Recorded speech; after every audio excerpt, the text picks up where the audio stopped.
My first deal as a realtor was one of my best childhood friends. What had happened was she didn't even know I was a realtor. We were told by Stephanie to let everybody know that we were a realtor, to post it on Facebook, to put it in your text messages, to send it out in your messenger to everybody, and I didn't do that. Well, then my girlfriend called me and said that she had just started looking for a home. And I told her, I'm a realtor. She said, what? I didn't know you were a realtor. And I was like, but that's okay. I said, go ahead and work with your person, you know. I don't want to try to take anybody's client away from them. And she was like, no, I want to work with you. I said, listen, you have to give that person a benefit of the doubt. So once she found out, she started finding faults. And I was like, no. You have to work with that person.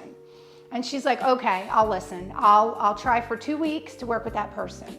She called me at the end of the 2 weeks. She said, listen, they didn't want to take me anywhere I wanted to go. They wanted to show me the houses that they liked. And they kept telling me that the houses that I wanted and were in my price range were not available to look at. And she said, and they were. She said, so at that point, I decided I didn't want to work with that realtor. And I said, well, listen, you need to let that realtor know because it's not fair for me to start working with you. I always want to do, you know, the moral thing. So she did, and I said, okay, well, we have to have a message to the lender too to let them know. And she said, okay, so she sent me everything. She texted me everything. And then I went on to become her realtor. We found the house of her dreams. She was so happy. She was my first buyer. She's been my friend for the longest time ever. She's called my forever friend.